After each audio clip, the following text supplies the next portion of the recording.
روزہ آتش دوزخ سے ڈھال ہے۔ جب لڑائی کے اندر دشمن کی جانب سے آنے والے تیروں تلواروں کا مقابلہ کرنے کے لیے لوہے کا ایک بنا ہوا ٹکڑا آگے کر دیا جاتا ہے تاکہ اس وار کو وہ اپنے اوپر روک لے، تو اس لوہے کے ٹکڑے کو ڈھال کہا جاتا ہے۔ تو روزہ آتش دوزخ سے ڈھال ہے۔ یہ روزہ دار کو آتش دوزخ سے بچانے والا ہے اور جنت کے دخول کی ضمانت ہے۔ حدیث پاک میں آتا ہے کہ جنت میں ایک دروازہ ہے جس کا نام باب الریان ہے۔ 8 دروازوں میں سے ایک دروازے کا نام اللہ نے رکھا ہے باب الریان، اور یہ صرف انہی لوگوں کے لیے ہے جو روزے دار ہیں۔ روزہ دار اس دروازے سے گزریں گے جو باب الریان ہے۔ اللہ اکبر۔ جو آیت کریمہ میں نے آپ کے سامنے تلاوت کی، اس میں ارشاد فرمایا یا ایھا الذین آمنوا، اے اہل ایمان، کتب علیکم الصیام، تمہارے اوپر روزے فرض کر دیے گئے، کما کتب علی الذین من قبلکم، جس طرح تم سے پہلوں پر فرض کیے گئے تھے، لعلکم تتقون، تاکہ تم متقی بن جاؤ، تم پرہیزگار بن جاؤ۔ روزے کا لغوی مفہوم ہے الامساک، رک جانا۔ عرب جب گھوڑے کو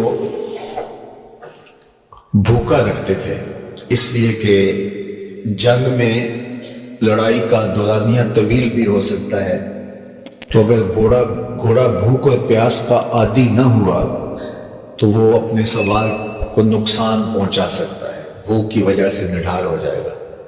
تو جو جنگی گھوڑے تھے ان کو مزاجن سخت جاں بنانے کے لیے ان کو بھوکا رکھتے تھے اور ان کے منہ کے اوپر وہ توبڑا سا چڑھا دیتے تھے تاکہ وہ کچھ کھا نہ سکے، اور یہ گھوڑوں کی باقاعدہ ٹریننگ ہوتی تھی۔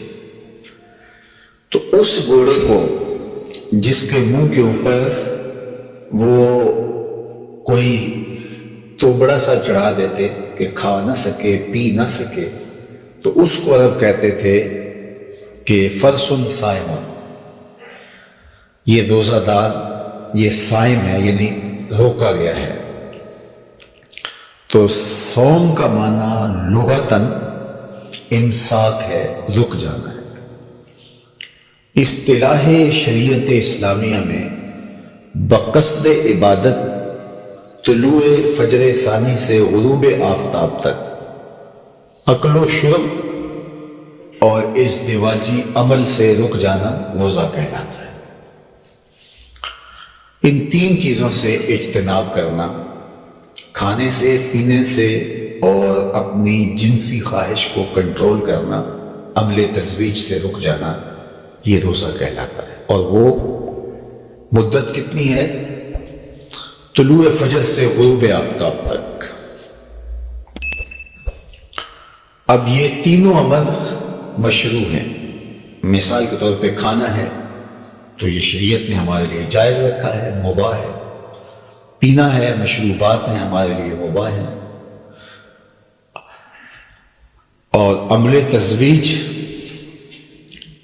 جس کی شریعت نے اجازت دی ہے وہ امر مباح ہے، لیکن ان حلال کاموں سے، ان مباح کاموں سے، ان جائز کاموں سے رک جانا۔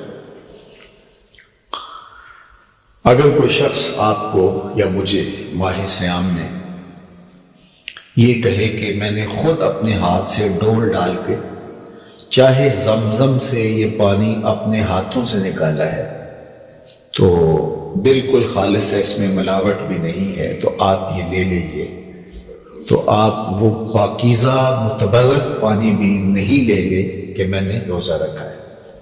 تو روزہ اس متبرک پانی سے بھی آپ کو روک دیتا ہے۔ کوئی کہے کہ میں اپنے ہاتھوں سے مدینہ المنورہ کی حدود حرم کی کھجوریں توڑ کر آپ کے لیے لایا ہوں، تو یہ آپ لے سکتے ہیں، تو میں کہوں گا کہ میں روزے سے ہوں، تو وہ پاکیزہ متبرک شہر حبیب کی کھجوریں وہ بھی نہیں لوں گا. میں کہوں گا مجھے آپ دے دیں تو میں شام تک اپنے پاس رکھ لیتا ہوں اور انہی سے افطار کر لوں گا، لیکن اب نہیں لے سکتا. اللہ اکبر. تو روزہ ان امور سے بھی رک جانے کا نام ہے جو جائز مشروع، بلکہ جو ہم شوق سے چیزیں لیتے ہیں، ہمارا مذہبی جذباتی تعلق ہے جن چیزوں سے، تو روزہ تو ان سے بھی رک جانے کا نام ہے. اس متبرک پانی سے اور ان پاکیزہ کھجوروں سے بھی رک جانے کا نام روزہ ہے. تو جن چیزوں سے اللہ نے ہمیں پہلے ہی منع کر رکھا ہے تو ان سے ہم کیوں نہیں رکیں؟